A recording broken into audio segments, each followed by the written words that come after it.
guys, welcome to the Judicial Wings, the knowledge of judiciary, executive and legislation. I am Pallavi with you again with the lecture series of Sale of Goods Act 1930. आपको पता है कि कल से हमने sales of good act शुरू कर दिया है और उसमें से हमने डेफिनेशन का पोर्शन कवर कर लिया था, यानी कि सेक्शन 2। और आज का हमारा टॉपिक बहुत ही ज्यादा इंपॉर्टेंट है क्योंकि इसके बिना तो सेल ऑफ गुड्स एक्ट होगा ही नहीं, जो है सेल और एग्रीमेंट टू सेल। हम आज इन दोनों कंसेप्ट को डिफरेंशिएट करेंगे और आपको जैसे पता है कि बहुत ही इजी वे में हम इसे डिफरेंशिएट करेंगे, ना कि बहुत ही लीगल लैंग्वेज में कि जबकि हमको समझ में ही नहीं आएगा। इस लैंग्वेज में हम इसे बिल्कुल भी डिफरेंशिएट नहीं करते। हम रोज की जिंदगी में हम सेल करते हैं, कुछ ना कुछ दिन रात हम सुबह उठे तो दूध का पैकेट लेके आते हैं, न्यूज़पेपर लेते हैं, किराना स्टोर्स पे जाते हैं, क्लॉथिंग खरीदते हैं, जो कुछ भी हम परचेस करते हैं या फिर अगर हम सेलर है तो हम इसे सेल करते हैं। तो इसी तरह से हमें इस एक्ट को पढ़ना है हमारे डेली लाइफ के एग्जाम्पल के साथ, ठीक है। तो आज तो कल हमने डेफिनेशन क्लियर कर लिए थे। अगर आपने वो वीडियो नहीं देखी तो प्लीज जाके देख लीजिएगा, क्योंकि आगे आगे जाके आपको ये समझ में नहीं आएगा, फिर बहुत सारी दिक्कतें हो जाएगी। अरे डिलीवर्ड करना क्या था, अरे गुड्स डिलीवर्ड करने की डेफिनेशन क्या थी, एक्चुअल डिलीवरी क्या थी, सिंबॉलिक डिलीवरी क्या थी, सेल क्या था, गुड्स क्या थे, ठीक है कि नहीं। तो अभी आज हम बहुत ही इंपॉर्टेंट टॉपिक पे जा रहे हैं, सेल ऑफ गुड्स एक्ट के, जो है सेल और एग्रीमेंट टू सेल, ठीक है। सेल क्या है और एग्रीमेंट टू सेल क्या है, ये मैंने डिफरेंशिएट करके यहाँ पे रख दिया है। फिर भी हम पहले बेयर एक्ट की लैंग्वेज पढ़ लेते हैं कि बेयर एक्ट में क्या दिया है, ठीक है। तो सेल ऑफ गुड्स का chapter 2 formation of the contract, तो सेक्शन 4 बोलता है sale and agreement to sell. देखिए सेक्शन 4 का subsection sale as well as agreement to sell के बारे में बोलता है। मतलब तो अभी हम पढ़ते हैं, a contract of sale of goods is a contract whereby the seller transfer or agrees to transfer the property in a good to the buyer for the price. देखिए यहाँ कहा गया है contract of sale of a goods, यहाँ पे goods के बारे में बताया गया है। हमने कल भी इसके बारे में डिस्कस किया था। सेल किस चीज का हो रहा है, गुड्स का। तो एक्ट किसके बारे में है, गुड्स के बारे में है, यानी कि मूवेबल प्रॉपर्टी के बारे में है। तो यहाँ पे भी यही बोला गया है, a contract of sale of goods is a contract whereby the seller transfer, seller transfer कर रहा है। मतलब देखिए आपने मेरे से एक किताब मांगी, आप खरीदना चाहते हैं, तो आप अगर इसके पैसे मुझे देंगे, कंसिडरेशन मतलब सिर्फ मनी, तो आप इसके अगर पैसे मुझे देंगे तो मैं आपको ये ट्रांसफर कर दूंगी, सेल हो गया। उसके बाद बोलता है agrees to transfer the property in goods. देखिए एग्रीज टू ट्रांसफर, लेकिन आप कहते हैं कि देखिए भाई मुझे ये किताब खरीदनी है, मैं कहती हूँ ठीक है आपको मैं किताब दे दूंगी, लेकिन ये किताब अब बहुत पुरानी हो गई है, मेरे पास दूसरी किताब है लेकिन वो मेरे अभी पोजीशन में नहीं है, मैं कल आपको वो ला के दूंगी, ठीक है कि नहीं। तो ये क्या हुआ, मैं सिर्फ एग्री हो गई यहाँ पे, क्या करने के लिए, कॉन्ट्रैक्ट करने के लिए, यानी कि सेल को कॉन्ट्रैक्ट करने के लिए मैं आपको बेचने के लिए किताब सिर्फ एग्री हुई हूँ, मैंने आपको ट्रांसफर नहीं की है। तब आप क्या कहेंगे, बुक की प्राइस क्या है, 200 रुपए है, तो आप 200 में से 100 रुपए आप रख लीजिएगा और कल जब आप मुझे बुक ट्रांसफर करेंगे तब मैं आपको 100 रुपए दे दूंगा।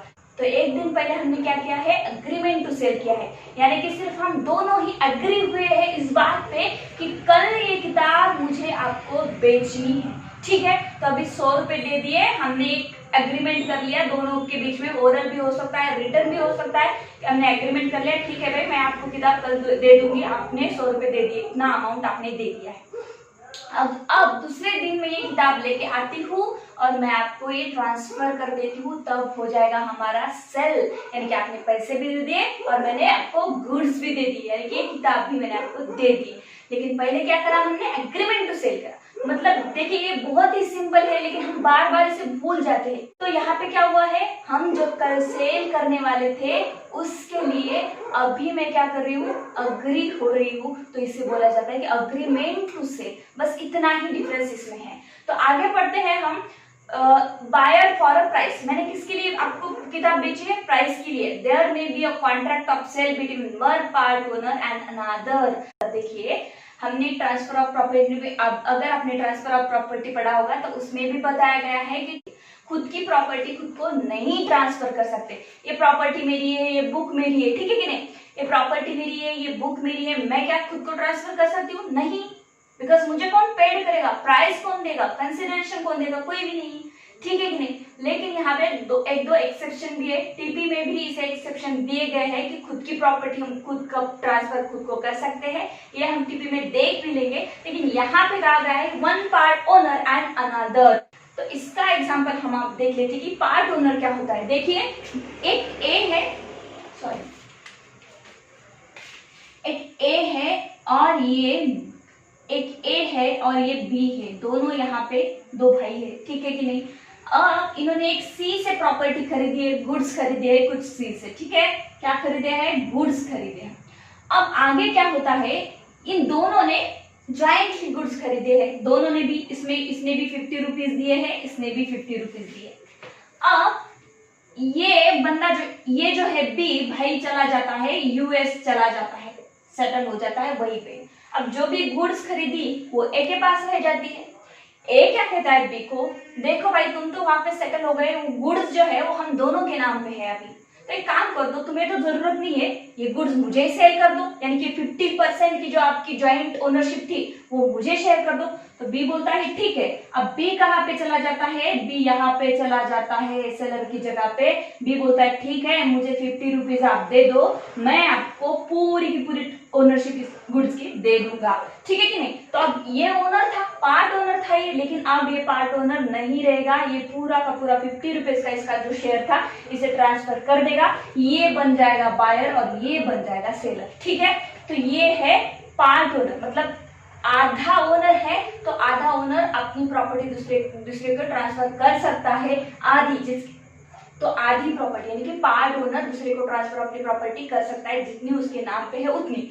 और ये जो है इसके पोजीशन में प्रॉपर्टी है, ये आधा ओनर भी है उसका, तो ये खुद की प्रॉपर्टी खुद के पास जो थी वो खुद को ट्रांसफर करके ले सकता है, इसी वे में, सिर्फ दूसरे वे में खुद की प्रॉपर्टी खुद को ट्रांसफर नहीं हो सकती। मैं आपको यहाँ पे टीपी का भी यानी कि ट्रांसफर ऑफ प्रॉपर्टी में भी एक एग्जांपल बताया गया है। ट्रस्टी होता है, बोलता है ट्रस्टी कि देखो मुझे ना ये पूरी मेरी प्रॉपर्टी मंदिर को यानी कि टेम्पल को दान कर देनी है, ट्रस्ट को दान कर देनी है, लेकिन जब मैं ये पूरी प्रॉपर्टी ट्रांसफर कर दूंगा तब उसमें से 1 नंबर का या 2 नंबर का ट्रस्टी मुझे भी बनाया जाए, ठीक है। अभी प्रॉपर्टी इसकी किसको ट्रांसफर हो रही है, टेम्पल को, लेकिन जब टेम्पल की प्रॉपर्टी बन जाएगी तो वो बोलता है कि उसमें 1 नंबर का ट्रस्टी टेम्पल का मुझे बना जाए, यानी कि हो सकता है उसे 20% उसकी ही प्रॉपर्टी में से उसको 20% मिल जाए। तो इस सिचुएशन में खुद की प्रॉपर्टी हम खुद को ट्रांसफर कर सकते हैं। तो ठीक है, तो ये बोला गया है there may be a contract of sale between one part owner and another, otherwise generally contract किसके बीच में होता है, सेलर बायर के बीच में होता है, यानी कि वन पर्सन से दूसरे पर्सन को प्रॉपर्टी ट्रांसफर हो सकती है, लेकिन यहाँ पे खुद की ही प्रॉपर्टी खुद को ही ट्रांसफर होती है ऐसे केसेस में। तो सेक्शन 4 का 1 क्लॉज किससे डील करता है, sale as well as agreement to sell, दोनों ही के बारे में ये सब क्लॉज बोलता है। अगर प्रीलिम में क्वेश्चन आता है कि सेक्शन 4 का 1 क्लॉज किसके बारे में, सेक्शन 4 का क्लॉज 1 किसके बारे में बोलता है, तो कॉन्ट्रैक्ट ऑफ सेल यानी कि बोथ एग्रीमेंट टू सेल और सेल के बारे में बोलता है। तो आगे चलते हैं सेक्शन 4 के क्लॉज 2 पे। क्लॉज 2 बोलता है contract of sale may be absolute और कंडीशनल। कॉन्ट्रैक्ट ऑफ सेल कैसा हो सकता है, एब्सोल्यूट भी हो सकता है, ठीक है, आपने पैसे दिए, मैंने आपको बुक दे दी, कोई दिक्कत नहीं है दोनों में भी, लेकिन कंडीशनल भी हो सकता है। कंडीशनल कैसे हो सकता है, आज आपने पैसे दिए, मैं कल आपको ट्रांसफर कर रही हूँ, ठीक है कि नहीं, कोई भी कंडीशन हो सकती है, ऐसी चाहिए चीजें वैसी चाहिए, ऐसे चाहिए गुड्स वैसे चाहिए गुड्स, कोई भी कंडीशन आप वहाँ पे दोनों बायर और सेलर में हो सकती है। उसके बाद सब क्लॉज 3 बोलता है where under contract of sale the property in the good is transferred from the seller to the buyer the contract is called the seller. देखिए ये पहला पॉइंट हमारा यहाँ पे आ गया है, goods transfer from seller to the buyer, यानी कि ये क्या होगा, इट्स कॉल्ड द सेल, इसे सेल माना जाएगा, ठीक है। तो जब भी गुड्स ट्रांसफर हो जाएंगे from the seller to the buyer तो इसे सेल कहा जाएगा, ट्रांसफर ही नहीं हुए तो उसे सेल नहीं कहा जाएगा। आगे बोलता है but where the transfer of the property in the goods is to take a place at the future time, future time में ट्रांसफर हो रहे हैं तो उसे क्या कहा जाएगा, फिर अग्रीमेंट टू सेल कहा जाएगा। मतलब मैं यहाँ पे ये एक्ट तो मूवेबल प्रॉपर्टी से डील करता है, लेकिन फिर भी मैं यहाँ पे इमूवेबल प्रॉपर्टी का एग्जांपल देती हूँ आपको। मैं एक बिल्डर के पास गई, मुझे घर लेना था, घर उन्होंने मुझे दिखाया, लेकिन अभी वो कह रहे हैं कि पोजीशन तो अभी इतनी जल्दी नहीं मिलेगा, अभी तो काम शुरू है, 1 साल इसमें लग जाएगा। तो मैंने घर पसंद आया, मैंने कहा ठीक है हम एग्रीमेंट टू सेल कर लेते हैं, जब भी आपका काम पूरा हो जाएगा तब सेल कर लेंगे, ठीक है कि नहीं। अब क्या हो गया, एग्रीमेंट टू सेल हम दोनों में बन गया, 2 विटनेसेस आ गए, रजिस्टर ऑफिस में एग्रीमेंट टू सेल का हमने ये एग्रीमेंट बना भी दिया और एग्रीमेंट टू सेल हो गया। मैंने कुछ पैसे भी उनको दे दिए, 5-10 लाख रुपए। और अब जब मुझे वो पोजीशन ट्रांसफर करेंगे, मैं पूरे पैसे उनको दे दूंगी, पोजीशन दे देंगे वो मुझे, तब क्या हो जाएगा, ये इसे सेल माना जाएगा, ठीक है कि नहीं। तब ये सेल बन जाएगा, मतलब क्या हुआ, प्रॉपर्टी ट्रांसफर हो गई मुझे, तो ये हो गया सेल। और अभी क्या था, वो घर बन रहा, वो क्या था, वो फ्यूचर गुड्स था, मैन्युफैक्चर्ड प्रोड्यूस एक्वायर्ड। जब कल हमने फ्यूचर गुड्स की डेफिनेशन पढ़ी थी, वो अभी मैन्युफैक्चरिंग में है, घर बन रहा है, पूरा बना क्या नहीं, प्रोड्यूस हो रहा है, ठीक है कि नहीं। गुड जो मुझे चाहिए थे वो प्रोड्यूस हो रहे हैं, अभी पूरे बने नहीं है। और एक्वायर्ड खुद सेलर के पास ही नहीं है पूरी तरीके से, तो वो कैसे सेल करेगा, तो इसे बोला जाएगा अग्रीमेंट टू सेल, ठीक है, फॉर द फ्यूचर गुड्स, ठीक है, नॉट एग्जिस्टिंग गुड्स। तो ये बन जाएगा अग्रीमेंट टू सेल। और जब वो प्रॉपर्टी मुझे ट्रांसफर हो जाएगी, मेरे हाथ में आ जाएगी, मेरा या फिर उसका पोजीशन मेरे पास होगा, तब उसे बोला जाएगा सेल हो गया है, ठीक है। आगे पढ़ते हैं हम, फ्यूचर टाइम्स और subject to some condition thereafter to fulfil, subject to some conditions. देखिए मैंने क्या कहा घर लेते टाइम कि देखो भाई मुझे दिवाली के पहले घर चाहिए, और मुझे ना पूरा पिंक कलर दे दो घर को, ठीक है, और मुझे ना थोड़ा स्विमिंग पूल भी चाहिए छोटा सा, तो मुझे ये जो डोर है वो बड़े बड़े चाहिए, मुझे किचन का जो मेरा किचन का इंटीरियर है वो ऐसा चाहिए। तो मैंने बहुत सारी कंडीशन रख दी उनके सामने। अब क्या होगा, जब वो कंडीशन पूरी तरीके से फुलफिल कर देंगे, मुझे घर जो है, हाउस जो है हैंड ओवर कर देंगे, तब इसे सेल माना जाएगा। अब सेल की डेट आ गई है, ठीक है कि नहीं। उन्होंने कहा ठीक है आप आ जाओ, घर तैयार है, आप यहाँ पे आ जाओ, सेल कर लेंगे आज हम, ठीक है। एग्रीमेंट टू सेल तो हमारा हुआ ही है, लेकिन उन्होंने कहा कि घर आपका रेडी है मैडम, आप आ जाओ, रहने लग जाओ इसे। मैं जाऊंगी, फिर मैं देखूंगी, अरे भाई आपने तो, मैंने पिंक कलर देने के लिए बोला था, आपने तो दिया ही नहीं, पहले पिंक कलर दे दो आप, बाद में मैं आऊंगी। मतलब क्या, मैंने जो कंडीशन रखी है आपके सामने वो पहले मुझे फुलफिल करके दे दो, ठीक है कि नहीं। जब तक वो कंडीशन फुलफिल नहीं होगी तब तक सेल नहीं होगा, ठीक है। अभी भी वो क्या है, फ्यूचर गुड्स है। क्या, क्यों फ्यूचर गुड्स है, क्योंकि आपने जो कंडीशन, मैंने जो कंडीशन बताई थी, मैंने जो इसे गुड बताए थे स्पेसिफिक, वैसे आपने दिए ही नहीं, तो ये क्या है, फ्यूचर गुड्स है। तो जब वो फुलफिल कर देंगे तब सेल माना जाएगा। The contract is called agreement to sell. देखिए यहाँ पे तो इसीलिए कहा गया है, जो भी गुड्स है जो अभी है नहीं आपके पास, फ्यूचर में आने वाली है, उस गुड्स के लिए, यानी कि आगे सेल होने वाला है, उसका अग्रीमेंट दो लोग यहाँ पे बैठ के कर रहे हैं, जो कि गुड्स अवेलेबल है ही नहीं। तो इस तरीके के कॉन्ट्रैक्ट को बोला जाता है अग्रीमेंट टू सेल। अगर मैंने उसमें कुछ कंडीशन लगाई है, तो अब जब कंडीशन फुलफिल हो जाएगी तभी उसे एग्रीमेंट, तभी उसे सेल माना जाएगा। और जब तक कंडीशन फुलफिल नहीं होती, प्रॉपर्टी मुझे ट्रांसफर नहीं होती, मुझे हैंडओवर नहीं होती, तब तक उसे अग्रीमेंट टू सेल ही रखा जाएगा, ठीक है। अब सेक्शन 4 का क्लॉज 4 बोलता है an agreement to sell becomes a sale. देखिए अग्रीमेंट टू सेल अब सेल कब बनेगा, जैसे मैंने अभी कहा कि जब आप पूरी कंडीशन फुलफिल करोगे, टाइम लैप्स हो जाएगा, तब आना मेरे पास, तब मैं सेल करूंगा आपको, ठीक है। और बायर भी बोलता है तभी मुझे बुलाना, तभी मैं आऊंगा और पूरे पैसे दूंगा। तो सिंपल है, देखिए agreement to sell becomes a sale when the time elapsed or the condition are fulfilled। देखिए जितना टाइम मुझे दिया था ना, मैंने 1 साल का टाइम दिया कि 1 साल में मुझे घर हैंड ओवर होना चाहिए, घर की हैंड ओवर होनी चाहिए। जब टाइम इलैप्स हो जाएगा मैं उनके पास जाऊंगी, अगर पूरी कंडीशन फुलफिल हो गई होगी तो मैं सेल कर दूंगी। तो यहाँ पे एक एग्जांपल और ले लेते हैं। एक स्कूटी मुझे लेनी है, मैं दुकान में जाती हूँ, बोलती हूँ देखो भाई मुझे स्कूटी चाहिए, तो वहाँ पे वो बहुत सारी स्कूटीज मुझे दिखाते हैं, बाइक्स दिखाते हैं। मैं बोलती हूँ कि देखो मुझे ना ये सीट्स जो है वो कैसे चाहिए, व्हाइट नहीं ब्लैक कलर के चाहिए पूरे गाड़ी के, और वहाँ पे एक भी ब्लैक कलर के सीट्स के अवेलेबल नहीं है। अब क्या होता है, मैं पेपर वगैरह साइन कर देती हूँ, लेकिन मैं बोलती हूँ कि यार ब्लैक कलर की चाहिए सीट्स, तो वो बोलते मैडम इसको 2 दिन लगेंगे, ब्लैक कलर की सीट्स की गाड़ी हमारे पास अभी अवेलेबल नहीं है। मैं चली जाती हूँ, अगर 2 दिन के बाद आती हूँ। मैं जिस दिन वहां पे गई और मैंने डिमांड की ब्लैक की और उन्होंने हाँ कहा, तब वो भी एग्री हो गए और मैं भी एग्री हो गई, यानी कि एग्रीमेंट टू सेल हो गया। 2 दिन के बाद वो जो गाड़ी मुझे बेचने वाले हैं उसका एग्रीमेंट मैं करके आई हूँ। अभी 2 दिन के बाद चली जाती हूँ, मैं देखती हूँ क्या उन्होंने मुझे ब्लैक कलर की सीट लगा के दी है, हाँ दी है, कंडीशन फुलफिल हो गई है। मैं 2 दिन के बाद जा रही हूँ, मतलब जितना टाइम मैंने उनको दिया था क्या वो इलैप्स्ड हो गया है, हाँ हो गया है, ठीक है। तो इस सिचुएशन में उसे agreement to sell becomes a sale माना जाएगा, subject to which property in the goods is to be transfer, और फिर वो प्रॉपर्टी मुझे ट्रांसफर हो जाएगी, ठीक है। तो ये है sale and agreement to sell. तो थोड़ा डिफरेंशिएट कर लेते हैं इसको, एग्जाम में अगर आ जाएगा हमें तो इसको कैसे डिफरेंशिएट करके हम लिख सकते हैं। तो पहला, goods transfer from seller to the buyer. Goods क्या होते हैं, ट्रांसफर होते हैं, कहाँ से कहाँ तक, सेलर से बायर तक। ये बुक है मैंने आपको दे दी है, ट्रांसफर हो गई, ठीक है कि नहीं, ऑन पेपर नहीं, डायरेक्टली गुड्स ट्रांसफर होने चाहिए। वही एग्रीमेंट टू सेल क्या बोलता है, seller agrees to transfer goods to the buyer. Seller क्या हो रहा है, सिर्फ एग्री हो रहा है गुड्स ट्रांसफर करने के लिए, उसके पास गुड्स है ही नहीं और गुड्स वो अभी दे नहीं रहा है आपको, सिर्फ एग्री हो रहा है, ठीक है मैं 2 दिन के बाद आपको दे दूंगा। क्या हुआ, अग्रीमेंट टू सेल हो गया।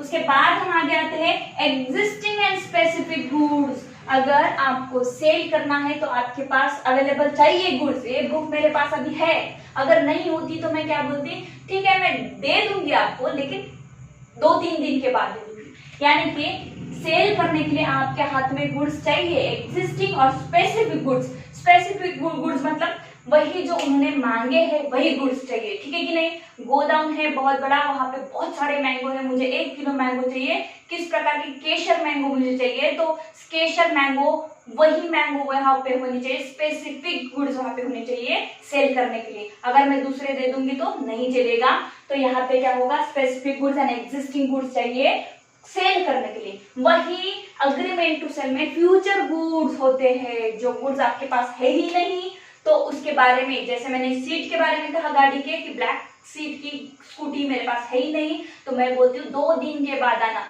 लेकिन आना ही नहीं, हम सेल नहीं ही करेंगे, ऐसा मैंने नहीं कहा है। मैंने कहा है कि ठीक है एग्री तो मैं कर रही हूँ सेल करने के लिए, लेकिन कब सेल करना है मुझे, 2 दिन के बाद, यानी कि फ्यूचर गुड्स। ब्लैक कलर की स्कूटी अभी मेरे पास है ही नहीं, तो फ्यूचर गुड्स है, जब ब्लैक कलर की सीट की स्कूटी आ जाएगी तब मैं आपको बेचूंगा, ठीक है। तो फ्यूचर गुड्स जब भी होंगे तब उसे एग्रीमेंट टू सेल कहा जाएगा।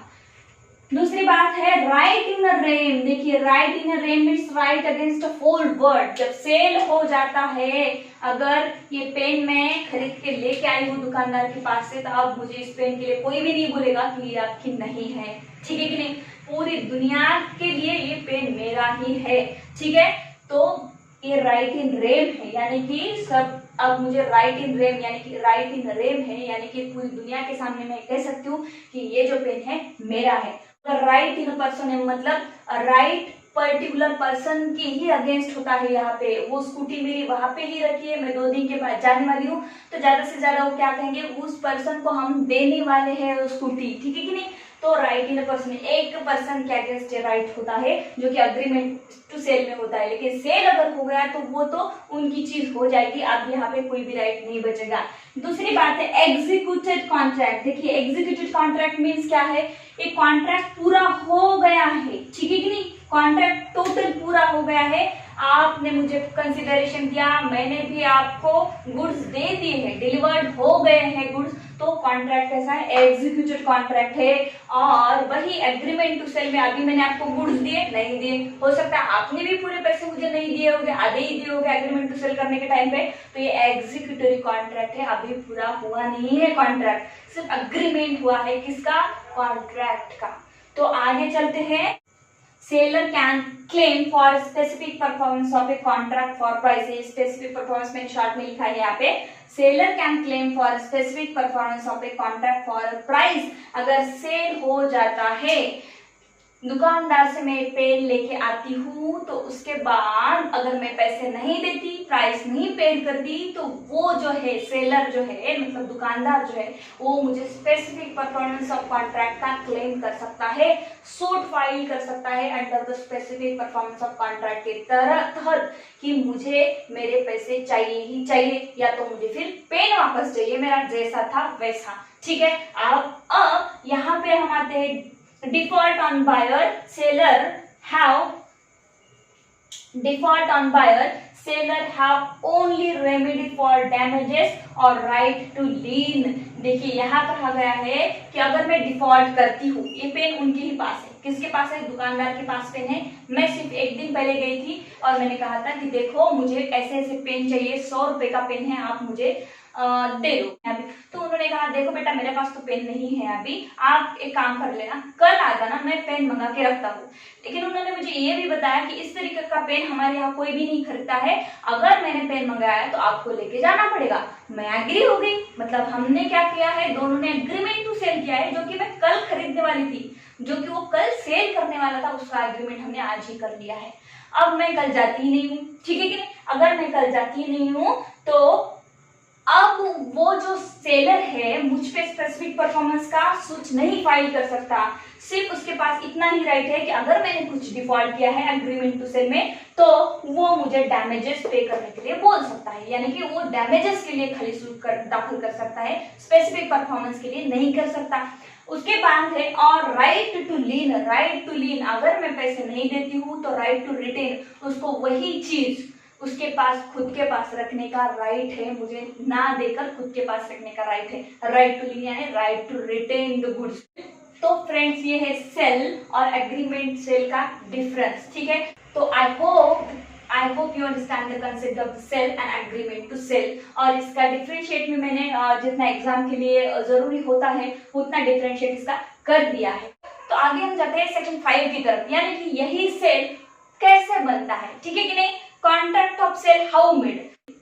A contract of sale is made by an offer to buy or sell goods for a price and acceptance of such offer। देखिए यहाँ कहा गया made by an offer to buy, ठीक है, और sell goods for the price, ठीक है। नहीं कोई भी ऑफर दे सकता है, कोई मुझे पूछ सकता है कि आप कोई मुझे पूछ सकता है कि ये बुक क्या आप बेचने वाले हो, सेल करने वाले हो, तो मुझे दे देना, मैं आपको प्राइस दे दूंगा।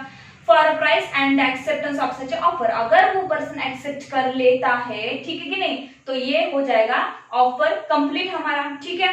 तो ये हो जाएगा हमारा एक्सेप्टेंस। द कॉन्ट्रैक्ट में provide for the immediate delivery of the goods. देखिए इमीडिएट डिलीवरी एक प्रकार का कॉन्ट्रैक्ट होता है कि देखो आपने मुझे पैसे दिए, मैंने ये आपको गुड्स दे दिए, मेरे पास जो बुक है अपना मैंने दे दी, इमीडिएट सेल हो गया, खत्म का।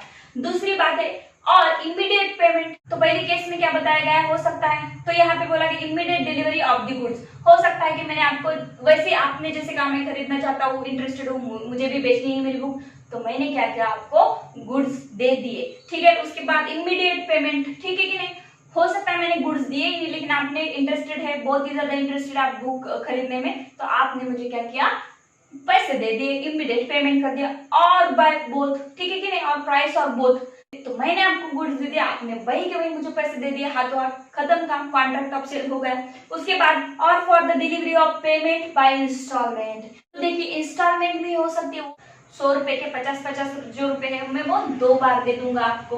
मैं भी बोल रही हूँ कि ठीक है आपको मेरे पास जो गुड्स है, मेरे पास भी अभी पूरे अवेलेबल नहीं है, मैं भी आपको थोड़े थोड़े करके दूंगी। तो ये इंस्टॉलमेंट में भी हो सकता है। Of the price or both of the delivery of payment of installment or that the delivery of payment or both shall be postpone. दोनों भी पोस्टपोन हो सकते हैं। वो बोलेंगे कि हाँ बोलेंगे कि बाद में पैसे देंगे, मैं बोलूंगी कि बाद में गुड्स देंगे। तो किसी भी तरीके से कॉन्ट्रैक्ट आप कर सकते हैं, it depends upon the parties, ठीक है क्या। आगे सेक्शन तो आगे इसका सबसेक्शन 2 बोलता है subject to the provision of any law for the time being in force a contract of sale may be made in writing. तो कॉन्ट्रैक्ट कैसा होता है, राइटिंग में होता है, और बाय वर्ड और माउथ। छोटे मोटे कॉन्ट्रैक्ट तो बोल के भी होते हैं, और partly in writing and partly by word. Partly in writing हमने कुछ लिख के लिया था, उसके बाद हम कुछ बोल के कर रहे हैं, दोनों भी हो सकते हैं। और माउथ और may be implied from the conduct of the parties. और इम्प्लाइड और एक्सप्रेस भी कॉन्ट्रैक्ट होते हैं। मतलब क्या, मैं अगर रोज किसी दुकान पे जा रही हूँ, जैसे मैंने कल राजमहल चॉकलेट का उदाहरण आपको बताया था, एक ही चीज लेके आओ, सुबह जाती हूँ दूध का पैकेट लेके आती हूँ, सुबह जाती हूँ दूध का पैकेट लेके, तो रोज का मेरा यही काम है। अब हर दिन वो सेलर मुझे नहीं पूछेगा कि सुबह मैं गई तो क्या चाहिए आपको, वो दूध का पैकेट रख देगा, मैं पैसे रख दूंगी। अगर मैं मंथली पेमेंट उसको देती हूँ दूध का, रोज एक पैकेट लेके चली आऊंगी, वो रोज नहीं पूछेगा कि कब देने वाले हो पैसे, ठीक है कि नहीं, अब क्या आपको चाहिए। तो ये होता है इम्प्लाई एक्सप्रेस, मतलब बोल के आपको क्या चाहिए क्या नहीं। तो ये रहा हमारा आज का टॉपिक जो है सेल और एग्रीमेंट टू सेल। और हमने सेक्शन 5 भी देख लिया है कि सेल कैसे बनता है, रिटर्न में बनता है, इंस्टॉलमेंट ऑफ डिलीवरी भी हो सकती है और पोस्टपोन भी हो सकती है बाय माउथ और बाय राइटिंग, ठीक है कि नहीं, एक्सप्रेस भी और इम्प्लाइड भी। तो ये बहुत ही इंपॉर्टेंट टॉपिक है सेल ऑफ गुड्स एक्ट का। अगर आपको ये समझ में नहीं आता है तो पूरा सेल ऑफ गुड्स एक्ट आपको समझ में नहीं आएगा, बट मैंने बहुत ही सिंपल वे में आपको बताने की कोशिश की है, तो आई होप आप समझ ही गए होंगे। तो thank you so much friend. तो कल भी हम मिलते हैं सेल ऑफ गुड्स के एक इंपॉर्टेंट टॉपिक के साथ। Thank you so much.